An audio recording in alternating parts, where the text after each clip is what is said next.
Muchas gracias, queridos hermanos, por estar atentos a su programa El Evangelio te alcance. Hoy lunes de la cuarta semana del tiempo ordinario y celebrando la memoria obligatoria de San Juan Bosco, presbítero y fundador de la comunidad salesiana, vamos a reflexionar el Evangelio según San Marcos en el capítulo 5, versículos del 1 al 20. En aquel tiempo, después de atravesar el lago de Genesaret, Jesús y sus discípulos llegaron a la otra orilla, a la región de los Gerasenos. Apenas desembarcó, Jesús vino corriendo desde el cementerio, un hombre poseído por un espíritu inmundo que vivía en los sepulcros. Ya ni con cadenas podían sujetarlo.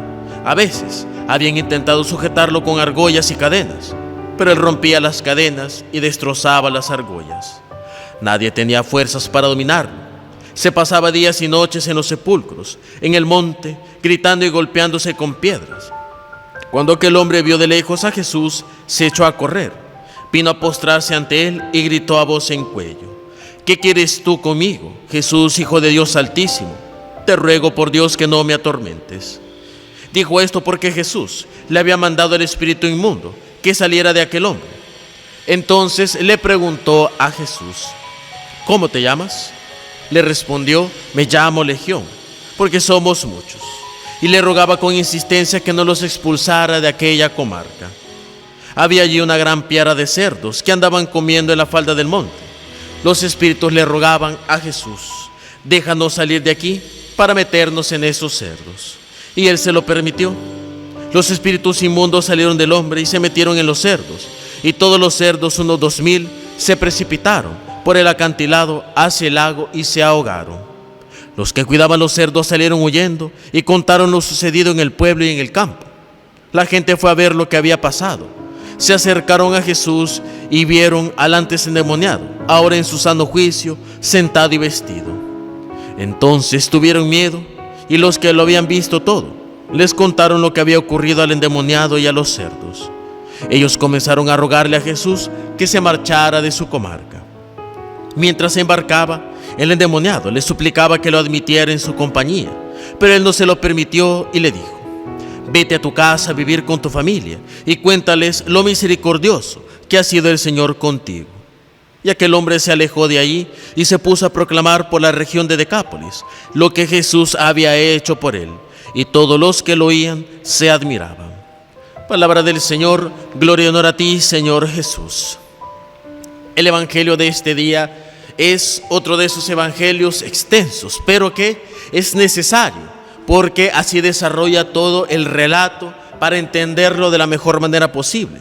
En este caso nos encontramos con el episodio del endemoniado de Gerasa, aquel hombre que a través de sus acciones, a través de toda su forma de comportarse, manifestaba una situación demoníaca, que tenía una posesión demoníaca en su interior. Esto es interesante porque en muchos pasajes del Evangelio encontramos cómo Jesús hace la diferencia entre, por ejemplo, alguna situación que es causa de enfermedad y otras veces situaciones que son causa del demonio. En esta ocasión nos encontramos ante un verdadero relato de un exorcismo obrado por Jesús, cuando Él expulsa de la vida y del cuerpo de este hombre a este grupo de demonios que se hace llamar Legión, porque eran muchos. Legión era el término utilizado precisamente durante el Imperio Romano para designar un destacamiento de cientos de hombres que se enfilaban hacia alguna batalla o alguna guerra. Al llamarse Legión hace referencia precisamente a este demonio que habla, que son un ejército de demonios que están ahí para sembrar lucha y batalla al plan de Dios. Pero al final la voluntad y el poder de Dios siempre prevalece por las fuerzas del mal, contra las fuerzas del mal. Y hoy no ha sido la excepción. Pero lo más interesante de aquí no es solo el exorcismo del Señor, que eso es algo que, tomando en cuenta quién es Jesús, no nos debería de parecer extraño. Es más, cualquier relato de exorcismo de Jesús no nos debe de parecer totalmente anormal, extraño o increíble, ya que es simplemente la manifestación del poder de Dios por sobre las fuerzas del mal.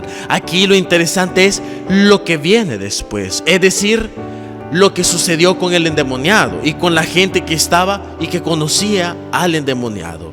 Él está ahora prácticamente libre, está prácticamente libre, pero la gente se espanta, tiene miedo. ¿Por qué? Porque no sabe qué pensar de todo esto que sucede ante la labor del Señor. ¿Y qué es lo que hacen? Rechazan a Jesús. A veces así pasa, hermanos, y sobre todo, y aunque cueste mucho aceptarlo de parte de muchas personas, hay mucha gente que ante la opción de parte del Señor de alejar de su vida la influencia demoníaca, prefieren antes recurrir a los poderes del mal, prefieren antes recurrir a los poderes del demonio, de la brujería, de la superstición, antes que llegar a los brazos de Jesús. Y a veces eso es lo más difícil, hermano, que a veces el Señor ronda por todo este mundo buscando liberarnos de la fuerza del mal, y somos nosotros los que a veces elegimos estar poseídos por el mal.